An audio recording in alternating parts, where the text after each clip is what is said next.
People always ask how I balance my family life with 400 shows a year. I'm just doing what I love with the people I love. It's my magic life.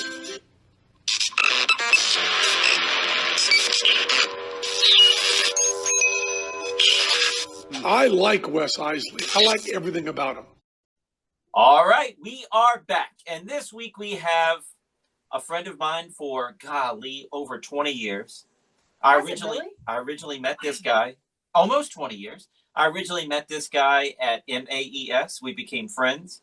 And this is one of my magic friends, very few that actually reach out and we talk like little girls on the phone for an hour at a time. I love the dude, and I'm like, hey, why don't you come on the podcast? And he's like, I said, we talk for an hour every time we talk. This time I'll have it on video, and I'll be able to play it back literally instead of just in my head. There you go. Everybody, it's Ed Schmitt. What's up, buddy? How are you? Hello, hello, hello. Or should I say, hey now. Nice to talk to you guys. Nice to see you.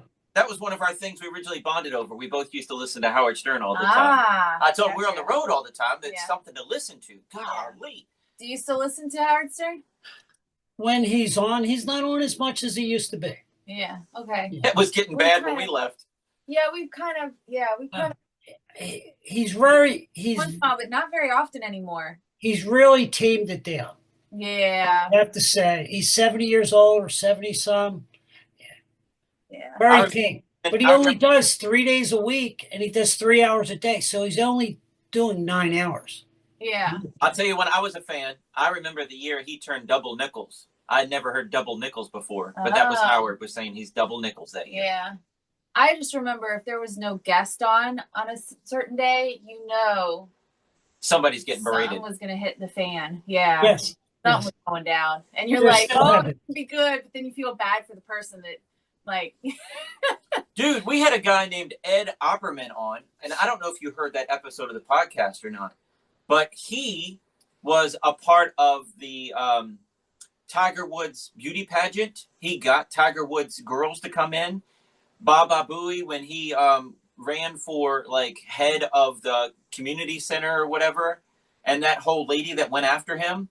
This Ed Opperman has an email thing where he's able from your email to find your IP address and find out where you were sending the emails. The lady that was sending horrible emails saying all this Baba Boo is a bad guy was doing it from a local library, and they were able to bust her from that. She didn't know him. She just didn't want somebody from the Howard Stern show being in the community center. Right. Yeah. But he has a bad name. He does have a bad name, but he's also has a career that's, my goodness, I've been listening since the late 80s. Well, I think he's more mainstream and accepted now, though. He's changed quite a bit. Yes, and the caliber of guest he gets. I mean, Barbara Streisand, Bruce Springsteen. I mean, he's getting A-list people.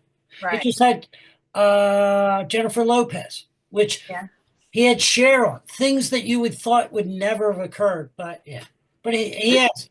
He's Ronnie come back for the Cher interview? What's that? Did Ronnie come back for the Cher interview? Ronnie was a huge Cher fan. No, but he got to meet Cher at Jimmy Kimmel. Okay. Because Jimmy and Howard are still very good friends. Yeah. Howard's a grandfather. It's a whole different world nowadays. His kids are grown, and that's Howard. We don't listen anymore. There's podcasts now, so if we get sick of that podcast, we go to the next one. Right. Back then, he was the only thing to listen to that was on. You don't have to. I mean, there was commercials, and it was funny. It was great. But now there's so much out there, and it's like so many choices. I mean, come on, go out to buy potato chips. Right. How many different potato chips can you buy in a row? Right. Well, and also, we're traveling all over the country, so we could listen to that same show for 3 hours straight because it's satellite. Right. It was great. Correct. So we didn't have to change radio stations all the time. Do you need to check? Are you guys still serious?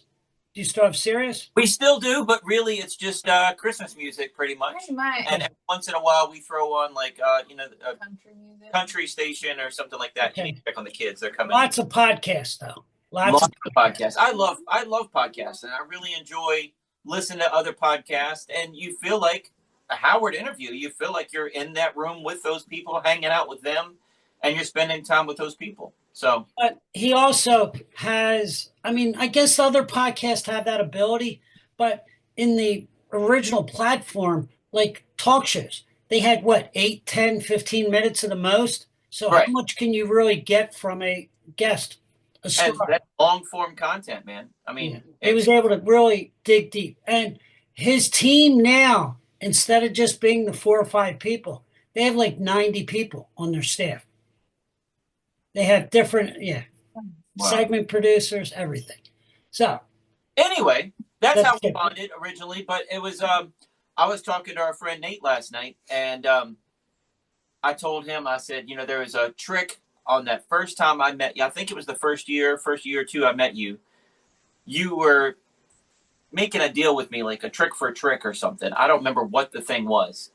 And you said, I'll teach you gypsy thread. I'm like, I know gypsy thread. I don't want to do gypsy thread.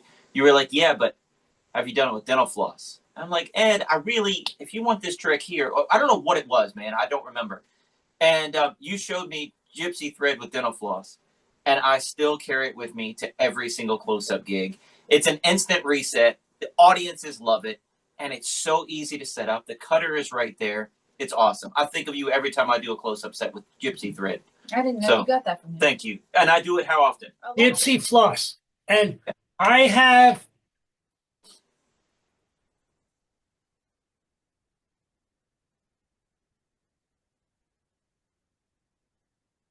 Yeah, man.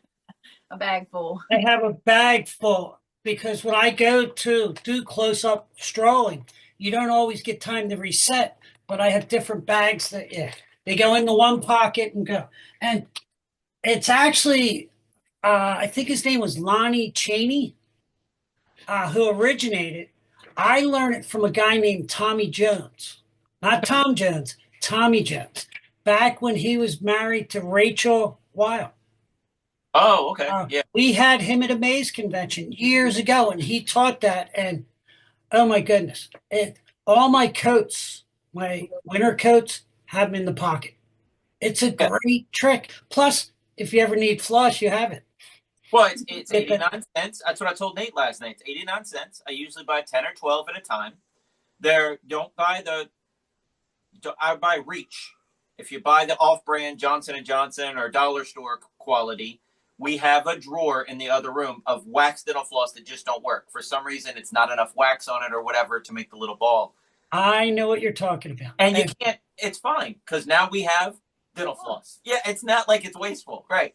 Now, Johnson & Johnson and Reach were together. When Johnson & Johnson and Reach split, that's when the quality, even Reach, is not that good. I mean, it's good, but what I do is I will do magician's wax. I will pull 30 feet off and just, home watching TV, getting them ready. I haven't had to go that route yet. No. Okay. So anyway, let's start this like a regular podcast. How'd you get started in magic? I got started in magic back when I was a kid. I was maybe 4th, 5th grade. One of my classmates' grandfather came into our classroom, Mrs. Heckman. And I want to say it was 5th grade. And he did a magic show. And I was just, beside myself. Now, I have a brother, but he's 10 years older than me. So we were never really, we were brothers, but it wasn't like we hung out and did stuff together. It was more, but he had a magic set that he probably hadn't played with. I was, 10 years old? He was 20 years old. He's not playing with that little set on him. So that's how I started with doing little tricks. We had this is the 70s, late 60s, early 70s. I was born in 60. So they had backyard carnivals. And we would have carnivals in each other and raise money for MS. And I was always the magician at that point. Started doing shows and my parents were also divorced when I was about 4 or 5 years old. So I used to go visit my dad. My dad, when he had me, he was 41 years old. So by the time I'm 10, he's 50. As I got older, we never played sports outside. He would take me, when I would go visit, we'd go to the mall for a couple hours. That was our activity. But He always took me to malls that had magic shops. Back in the 70s, there were magic shops in malls. And that's back when there were malls and not just these strip malls. That was Right. actually when you could go in and walk around. But I would spend hours. He'd go do the mall, and I would actually end up hanging with the magic shop. That's where I originally met Mark D'Souza. At a Mark magic shop? at a magic shop. Mark's probably 5, 6, 7 years older than me. So it was somebody I always looked up to. Was he working or just visiting? No, he was working. He would work. I'm 12 years old. He was probably 20, 21. Now, he was probably also doing college at that point, but I think he went to Temple, so he was still in the area. Yeah. So I've known Mark forever. What magic shop did he work at? What was it called? He worked, I believe it was Ron's Magic Corner at one point, and I also think he maybe worked at the King of Prussia Plaza, Magic Fun Shop. Marty Martin also ran it, I believe, back then. Yeah. Okay. All right. Wow. And see, I knew Mark. I never met Marty back then. I didn't meet Marty and Danny Archer till later in life when I got back into magic. Yeah. Oh, so there was a gap. Yes, I did magic from when I was about 8 to 18. Then 18 to 28, I really didn't do that much magic. Girls, man. Girls. College, women, girls. Then back, I guess this is after college, I was dating a girl, and we were supposed to go away to an island called Puerto Rico. This was the first time I was ever getting to go away with a girl on a big vacation. We had a free condo. Well, a couple weeks before we were supposed to go away, this thing called Hugo came through. Oh no. Wiped Puerto Rico completely out. So we were not able to go anywhere. But we don't live far from the Poconos, like 2-3 hours. And I said, oh, we should still go away. So we went to the Poconos. When we were at the Poconos, one of the nights we went to a magic show. I got called up to be the assistant on stage to help the guy. And just at that point, I said, I got to do this again. So after that long weekend, I went home and started little by little. Now, also, I ended up marrying that girl. No. And we dated 5 years. We've been married 33 years. So I'm 38 years we've been together. Wow, that's great. Yeah. So what was the magic show in Poconos? Do you remember who it was? I don't remember. I really wish I knew who it was. Yeah, I don't know who it was. Was it an illusion show or just a stand-up show or what? I think it was just the stand-up show. I don't remember illusions. I think I actually went up to do like a rising card with him. Okay. Yeah. Yeah. I really do wish I knew his name. But so we live out in the country. We have Richmond that's 45 minutes from us. DC is 2.5 hours. But malls around here are dying. You mentioned malls. I imagine big cities still have malls. They don't exist anymore. Are they dying in the big cities as well? They're dying in the big cities. Like I used to do, it was called Plymouth Meeting Mall. It's outside of Philadelphia, maybe 20 miles outside. And that mall is like Boscov's and a couple other stores. But it's a ghost town inside. Although I live about 5 miles from the King of Prussia Plaza Court. It's like one of the biggest malls in the country. I get lost in there. I may go there once a year. It's not my... Right. My place to go. But there's so many. What's that? The King of Prussia is dying as well, though? No, it seems to keep getting bigger. There were 2 malls like next to each other, the court and the plaza. They merged them together. It's huge. Wow. Well, that's good. I mean, it gives kids a place to go on the weekends just to walk around and stay out of trouble. Kids around here just go to Walmart parking lot and stand around their cars. Like, it's sad. It's literally a Saturday night. We can get some couple groceries or something to head home, and there's 50 cars out there, like a car show. They're just standing around their cars. There's nothing to do. But but even up here, I mean, kids have to find something to do. Yeah. Where I grew up in a town where the town was 1 mile by 1.5 miles, called Clifton Heights. And I could walk, but see, I'm older than you guys. I could walk 3 blocks away to the school I went to, but we would hang at the school. There were basketball courts. We played street hockey. We did yeah. It was back when you could just walk anywhere. We didn't have to have a car. So are you in Pennsylvania? Yes. I'm outside of Philadelphia. I used to live a lot closer to Philadelphia, the suburbs. Now I live out near Valley Forge, King of Prussia area. Okay. All right. So Yes. So you just retired. That was big news. We were every year I'd see at Mays, 3 more years, 2 more years. I retire next year. I'm going Magic full time. I wish it was that beautiful. A real job? Did you have that whole job for a career, or did you have several jobs? No, I had that. Yeah. After college, I went to school to be a shop teacher, industrial arts shop teacher. After college, I never taught, not in schools. I ended up sometimes you graduate and you don't want to do something. I really wasn't into teaching after I got it. I went to work for a company called SmithKline. Then SmithKline became SmithKline Beecham, SmithKline Clinical Labs. I ended up working for a clinical laboratory. Worked for them 12 years, 14 years, 14 years. And we were bought out by a company called Quest Diagnostics. Huh. And back then it was either Quest Diagnostics or SmithKline. Well, then they merged, and that's when LabCorp came into the picture. LabCorp got a lot bigger. I don't know. You guys probably use one down in Virginia, either Quest Diagnostics or LabCorp. LabCorp. Yeah. They've mentioned both. They've mentioned both. Yeah. With if all of you her go in health one direction, stuff. it's LabCorp, and if you go towards Richmond, it's Quest. It also depends on your insurance, where your insurance wants you to go. Okay. So I actually worked in a laboratory.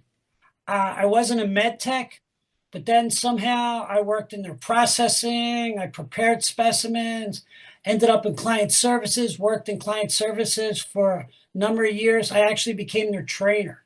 I trained people for like 15 years, where I would take people off the street and teach them how to talk to doctors about laboratory testing.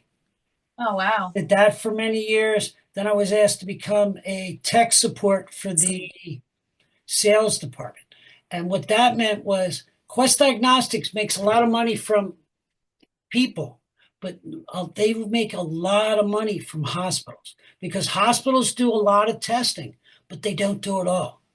And Quest or LabCorp would be able to find where that test could be offered, if it could be offered. And I became, for the sales force, they're like one of their go-tos. There was 5 of us. And as I was saying, I always wanted to retire. I was going to retire. I never got the chance to retire. When I was 62, after the beginning of my 37th year with the company, 37 years, my job was eliminated. But I was on a team. I was on a team with 5 people. It was myself. There were 2 ladies from Baltimore, and there were 2 ladies from North Jersey. And we did Maryland, Delaware, Southern New York, all of Pennsylvania. And we were their go-to people. And we had between 30 years and 45 years of experience. And they let all 5 of us go. They gave our jobs to a national group, and that's a whole different story. So that was the beginning. And that year, I'd actually even won this super award that no one in our division had ever won. And I thought, it got me a T-shirt. Aww. And I said, but I'll use it on my review the following year that I won this award. And never got a chance to write that review because, that was in 2022. I actually lost my job. My bunny passed away, and I lost my voice all within 2 weeks. And it was like the triple hit. And at that point, my wife and I worked. We tried to figure out, our kids are gone. My kids are now, at this point, 31 and 27. And we met with our financial advisor, and they said, there was that movie Frozen. Because I was Quest actually contacted me a couple weeks after letting me go. to try to bring me back to that national team.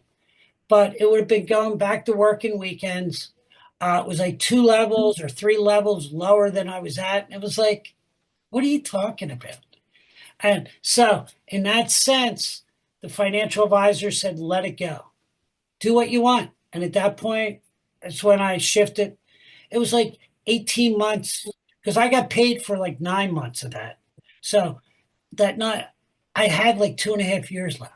So they paid 9. It was like 18 months early. I left and started doing magic full time in 2022.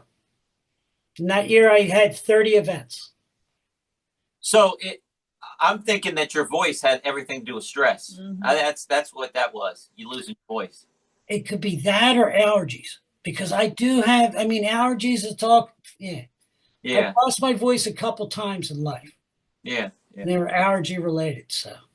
But you seem like you're not upset about that, though. You put all that time into that job. You just brush it off like, eh. But that's what I was to them.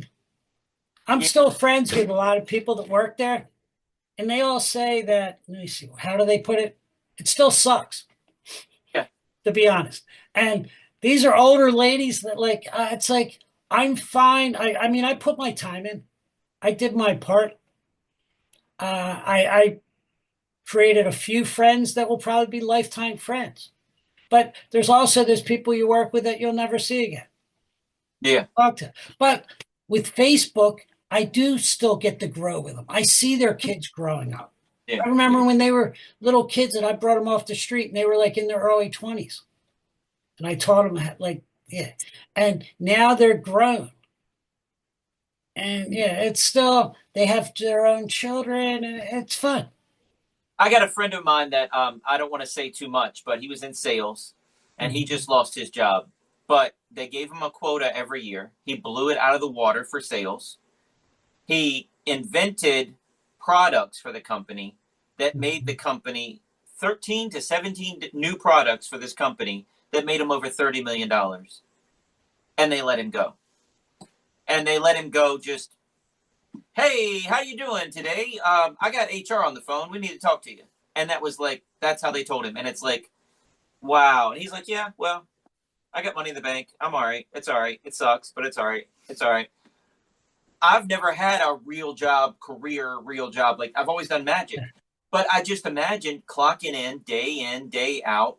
If you live that job like I live magic, it's a part of you. It's a part of your life. And to have a loss like that, it's shocking to me that people can be like, I'll just turn this way. I can't wrap my head around it. But that's the difference. That's the difference between a real job. I don't want to say that what we do now isn't a real job, but let's put it this way, a 9 to 5 job. I was actually a 7:30 to 4 guy.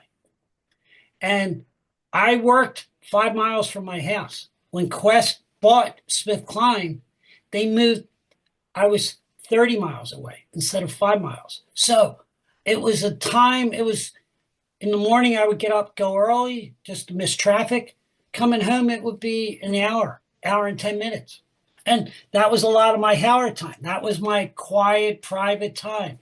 But Yeah. I mean, things happen that you get to the point where I could turn my job off. That's why I was able to do magic nights and weekends. And I also had young children. So I was combining the family life, and my parents were older. So, I mean, I went through things with my parents 10, 15 years ago. I mean, my dad's been dead like 30 years. Yeah. I think my dad would have been 106 this past September. Yeah. If he had lived. Yeah. See, with My dad was magic, 65, he would have been, yeah. He with was magic, 41 when he had me. I have a hard Hold time on. turning off business. There's something. Can you hear me now? Yeah, I heard you the whole time.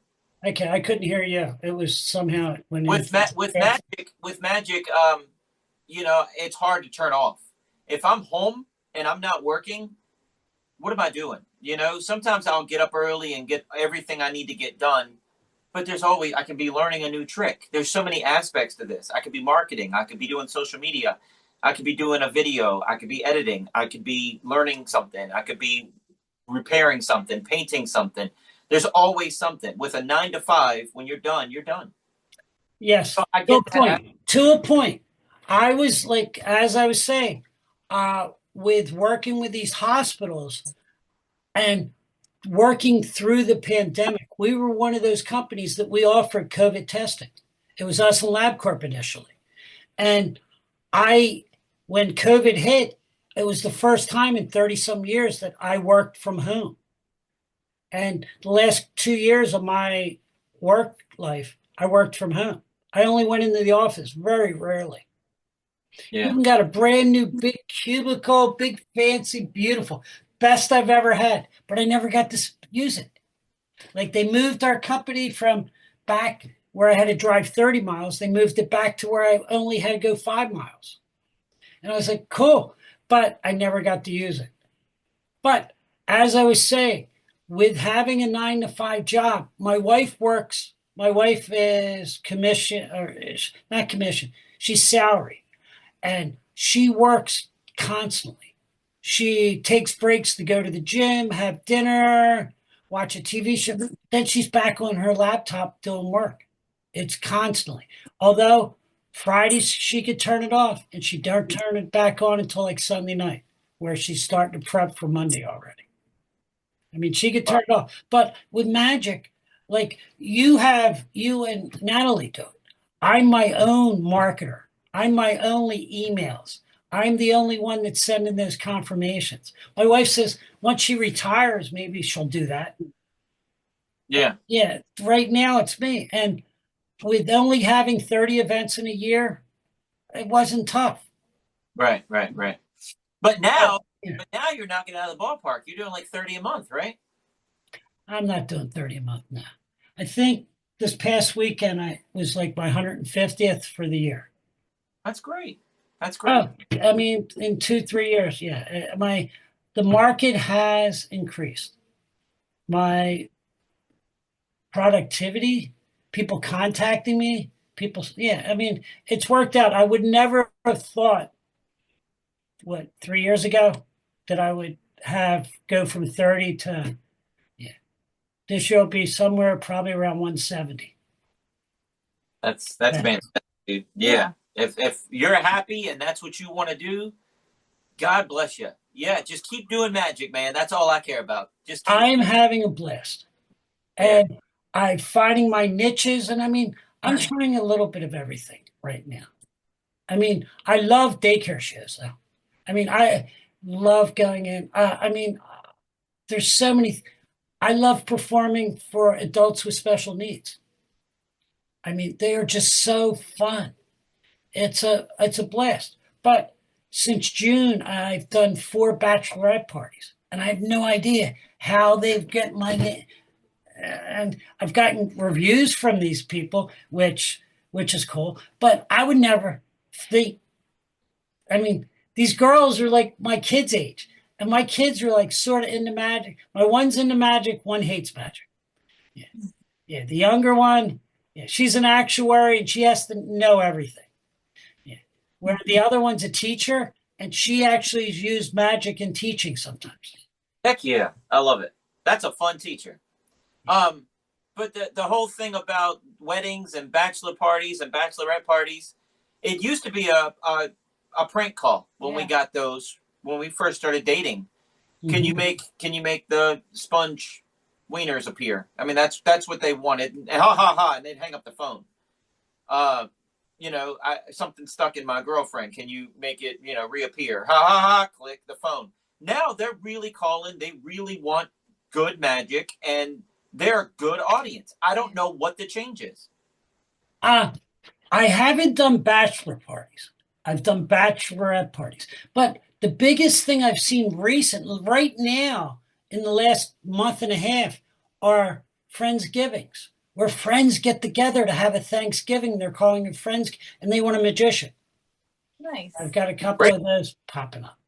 That's great. Yeah. And it's these new markets that are opening that you didn't think to market to. I didn't think to market to weddings. Weddings is a Europe thing. Nobody does that over here. but it's starting to come over here. It's starting to come around. I'm like, yes, we had 3 weddings, September and October. Yeah. Are you doing a show or are you just doing strolling? They just want to Close close. up.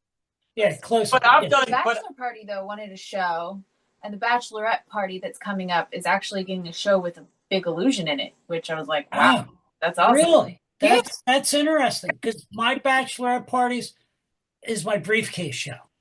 Yeah. Which most of my shows, I've got 3 carry-ins for a birthday party. Bachelorette, it's 1 carry-in. Yeah, there's before music, after music, no music throughout. It's my adult show. Yeah. so in the past, we have done a stand-up show for everybody at the wedding. So everybody's having dinner. So I'm performing during the dinner to give the bride and groom time to eat. Right. But a lot of times early on, if I did a wedding, which was rare, maybe once every couple years, I was a glorified babysitter. And I had no problem with that. That's fine. Right. They invite the children, but I'm in the other room with the children while the adults are partying, dancing, drinking. I'm fine with that. Whatever You're a high paid babysitter. That's the way I used to I'm look fine at with it. that. And another gig I used to get all the time was car dealerships. You know, invite the families. Come on out. We're having a carnival this weekend. It's going to be great.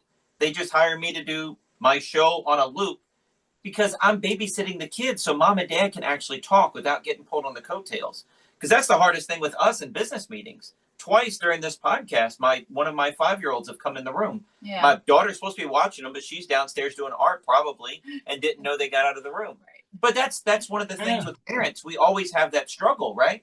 So to have a professional entertainer taking care of the kids, watching the kids, they're not going anywhere. Plus, I have Natalie. If somebody goes up to go to the bathroom in the middle of the show, hey, kid, where are you going? You have to have somebody with you. You can't just, Yeah.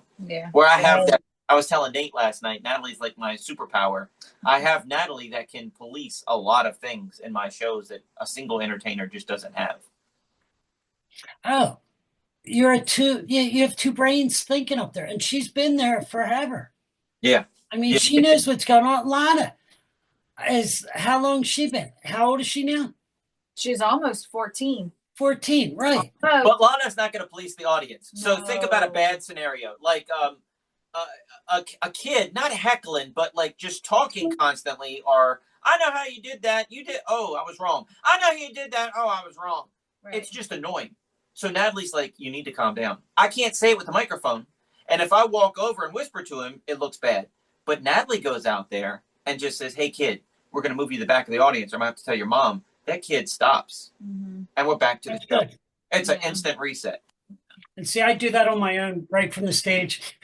I got to the point, like I had 10-year-olds this weekend. I had a birthday party for 10-year-olds. Tricky audience, and it was boys and girls, which was good because if you notice, I don't know if you still do birthday parties. Sure. But Pay me. if it's a single, all females or all boys or all girls, they're crazy parties.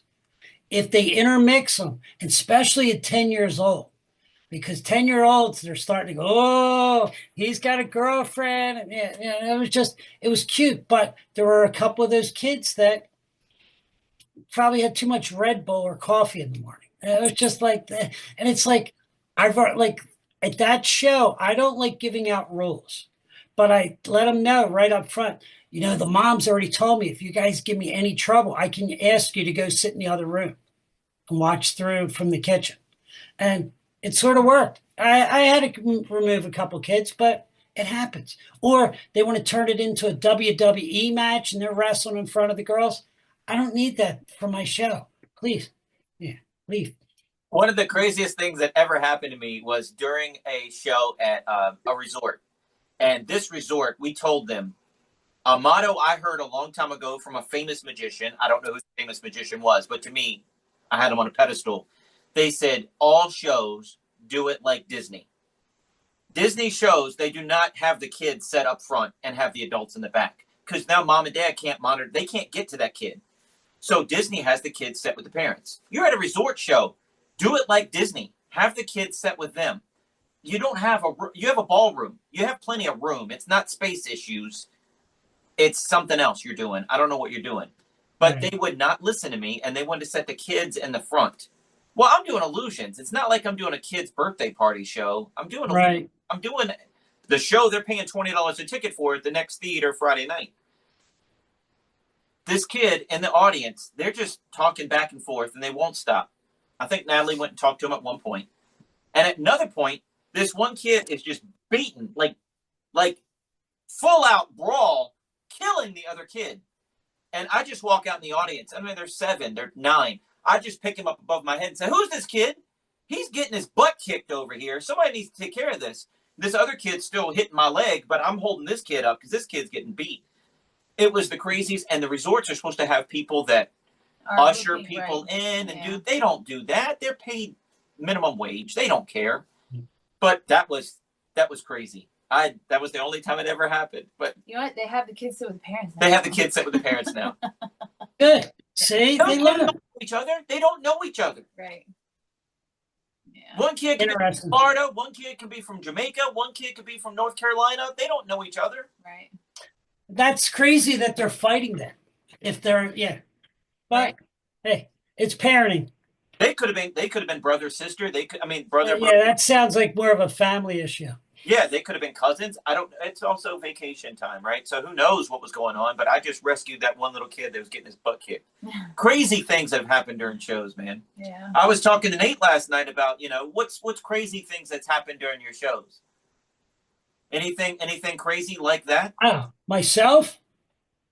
I've had families get in arguments, like in the back of, especially if you're doing people's homes, like with the adults in the background. Yeah, I mean, I've had parents get down to where the kids couldn't hear me, and I had a microphone. They were yelling, and then there were pots being thrown, or people left. Kids grabbed, picked up by their parents, and we're leaving. And yeah. I've never had that. That's a first. Yeah. I haven't had that one. Yeah. I have had kids, boys, do WWE, and I would split them up, put them one on. Yeah. I mean, you got it. With kid shows, it's different than if you're doing a stage show. A stage show, you're pretty much, where you're headed. With a birthday show, I could be going up this way. I mean, I can change things on the fly. Also, not knowing the age of the kids, which is something that I try to specialize, that I customize the show for the ages, because I do a lot of events. But I mean, I'm doing 3-year-old and 4-year-old birthday parties. The afternoon, I could do a 10-year-old birthday party. And there might be a trick or two that you could do in either show, but their mindset is so much different. I'm not doing a coloring book for 10-year-olds. I mean, 10-year-olds, you're starting to get into magic. I love doing Shanghai Shackles, the rope escape. I do that in a lot of shows. And I actually got to perform it on Halloween for Ozzy and Elvis. I'll send you a picture. That's funny. Ozzy and Elvis. Yeah. That's funny. Yeah. Hey, living legends, or I should say dead legends, but yes. Yeah. That show didn't die, though. It was fun.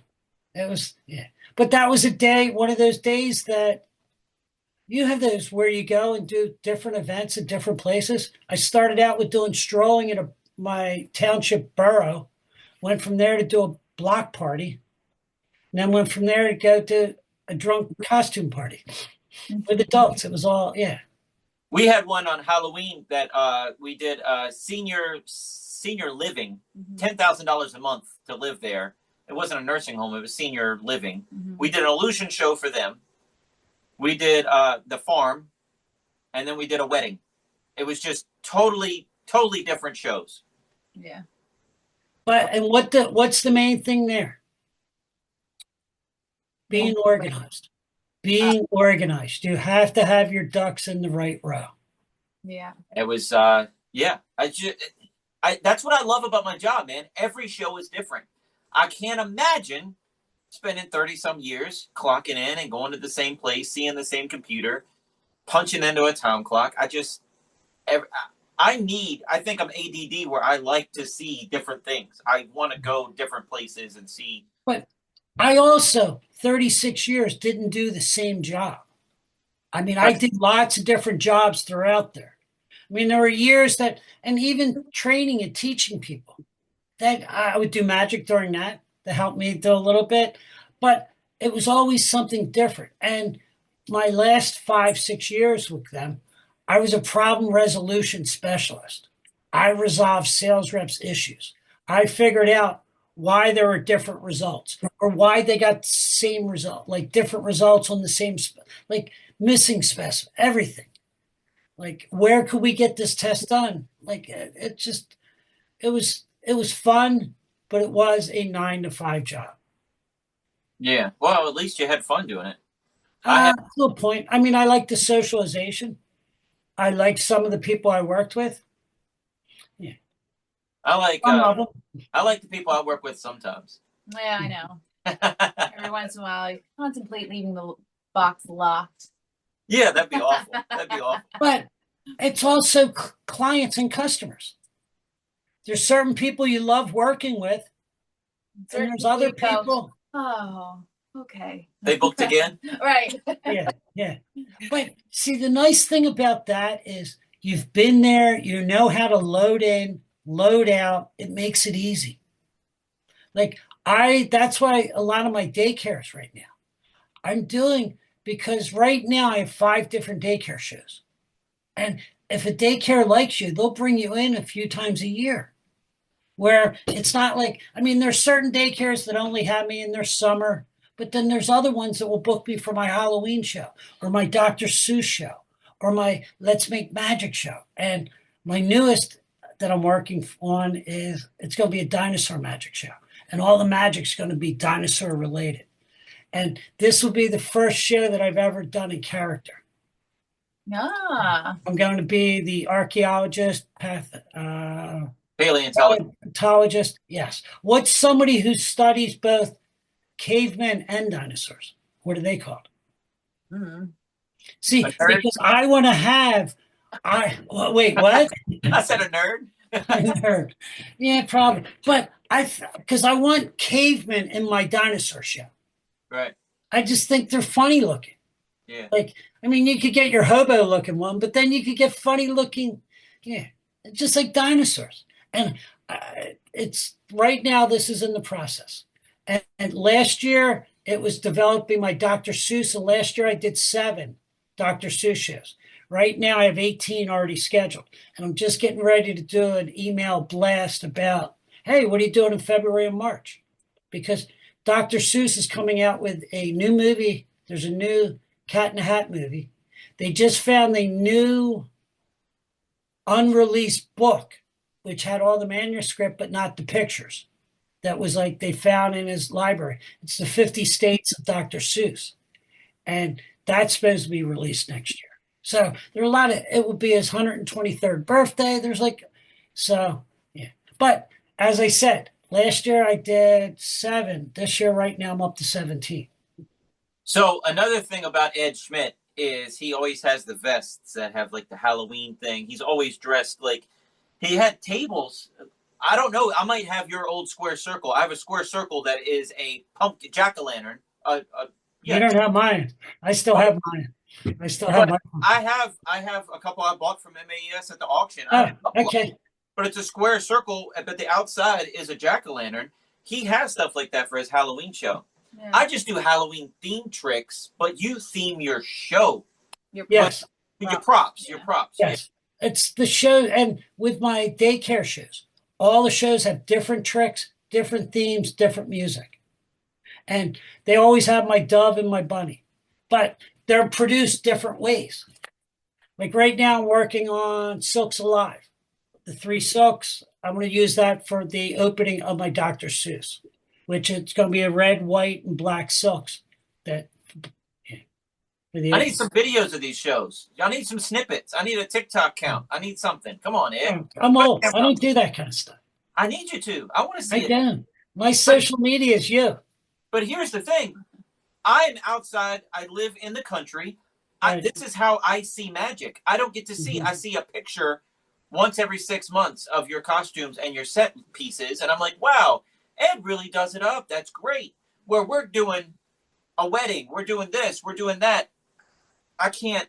Our trailer's already full. I can't fit a square circle jack-o'-lantern and have a Right, whole multiple theme curtain, themed and shows, yeah. it would take too long to set up the next show. Yeah. Yeah, that's my excuse. It's a good excuse. But as I say, I do these at certain times a year. Yeah. And there was a guy that used to come to Mays years ago, Tommy McDonald. He had like 40 different daycare shows. I'm never going to be that way. My friend Dennis Thomas from North Jersey has 23 different shows. And he has a superhero show. He's got a princess show. He's got a winter show. He's got a Christmas show. Yeah. And they have a farmer show, a circus show. And I think my dinosaur will be the last one that I create for daycares. And the reason why I'm creating that is because I will still create a new library show. A lot of the magicians in our area, no one really does the reading theme. Like, national libraries, they have that national reading theme, and each year it changes. And a lot of those years, and I do create a new show that goes with Color Our World, or Adventures Begin at the Library, or All Together Now. But most of those shows, they're just for the one summer. And I do it, I have certain libraries that hire me each year. Bam. But it's not like they stay, those shows. Although 2 years ago, there was Adventures Begin at the Library. And that was such a cool, because I took them on 4 different adventures that you could do in a library that were trick-oriented. A biography, geography, fantasy and fairy tale. So no, I never did the themed library shows. We do library shows, but I just go in and do my gig. Right. There's lots of magicians just do that. I feel the reason why my volume of shows has went up. The more you do, the more you do. Right. Because people see you, and if you're giving them a good product, like the 10-year-old birthday party that I just did this weekend, I did their cousins. I guess it was their 8th grade graduation in June, 2 of their cousins. So, and they're 4 sisters. They each have kids. So I'm going to be in that family doing different shows. And the show that I did was not for his cousins this time. Like the graduation was a cousin's party. This was all the 10-year-olds' friends. So, and I did see the girl had hired me for the other one. But so you get in the families, and if you offer different magic, especially when I do birthday parties, I custom. I do 80-year-old surprise birthday parties. But I'm also doing 4-year-old. Like this weekend, I have which I don't know. I have a 3-year-old birthday party. But the reason why I'm doing it, the kid goes to one of my daycares. And I do a show there a couple times a year. And he went home and told his parents. His parents said he'd never been that descriptive about anything. That's why we want you. But I'm like, they're 3-year-olds. And then I'm going from 3-year-olds to 5-year-olds. Yeah, like to do a 5-year-old birthday party. But the people have seen me before. Doing libraries, I get a lot of shows out of that. Heck yeah, man. The better you are, the more they see you, the more they book you. I don't consider, I'm not a great magician, but I can entertain. Well, that's the way I look at it. Whatever works, man. Your rebookings and your increasing of shows that you're doing is showing that you're a good entertainer. Yeah. Great entertainer. This year in October was my busiest month ever in my 65 years. I had 29 events. I had 21 the year before in 24. Out of my 29, 19 were repeats. Nice. Which that was to me more of a, well, I guess they do like it. Yeah. Dude, you're my buddy. I'm telling you. You know why? Because we're in that cool, what was that? It's under 5'5" club. Yeah. Dude, did you hear? Have I told you? You grew? I lost an inch. No way. He was 5'5". Now he's like 5'4" and a little over a half. Go ahead, tell him the story real quick. and we'll wrap everything up. Oh, he went to the doctor for his checkup. They measured him, and she said, "Oh, you're 5'4" and just a little bit over a half." He goes, "Wait, do that again. I wasn't standing up tall enough." Reading. He was like, that's my oldest. My oldest is 4'11" and a half, but her license says 5 foot because she did that same thing. She like her whole body went up and her hair, yeah. And she's getting married next summer in Italy, and the guy she's marrying is from Manchester, England. They met when she lived in Thailand, and he's like 6'4", 6'5", and she's barely 5 foot tall. Wow. That's funny. I said it's because I was carrying the twins on my shoulders, and I was carrying them both a lot. The spine. It must have compacted my spine. It must have. I was trying to be strong and carry the boys, and I think it hurt me. But my boys had their 5-year-old checkup, and the doctor said they're in the 95th percentile for height, and he expects them both to be over 6 feet. So what you're telling me is then by the time they're 8, 9 years old, they're going to be taller than you. Yeah. Yeah. And I'm ready. I'm ready to. Yeah. And as you get older, we do get shorter. I haven't I don't think I've been measured with height in recent years. Maybe I'll do that when I get it because I have a doctor's appointment actually at the end of this week, like for my yearly physical. Yeah. I'll let you know. Hey, whatever happens, I could turn into a troll. I would still be awesome. I don't care. It don't matter. I'm going to be fine. It doesn't hurt me. My daughter loves it. My one buddy's lost like 3-4 inches. Oh my God! I didn't think that was he's possible. like late 70s now, but 5-6 years ago, yeah, he's lost probably 3-4 inches. I didn't know that was possible. I was joking. I'm taking back. Because your spine compacts too. Yeah, yeah. He's not hunched over either. Wow. But I still love him. So continue on. I enjoyed this. I don't know if anyone's going to get my magic journey. I think we just really talked about a little bit of everything. That's because we're friends, man. It was just a conversation. We'll get you back and we'll talk more. It's easy. Okay. We'll just get you back on. You'll hear this back and you're like, man, I should have told this story. I should have told that story. Let me know next time and I'll throw those story ideas at you. Okay. I'll give you a story. You said one of the bonus story. And wait. We're not doing the podcast extra. Do you want to save this for Patreon? Is this the bonus? It's up to you. I just want to tell you about why we have to be a MacGyver. All right. Well, let me. Save it. Yeah. We have to wrap up this podcast and do that. That's your bonus. Yeah, let's save that. That will be an extra bonus. Patreon, folks. Yeah. All right. So hold on. Ed, you're awesome. I love you. We're the same height.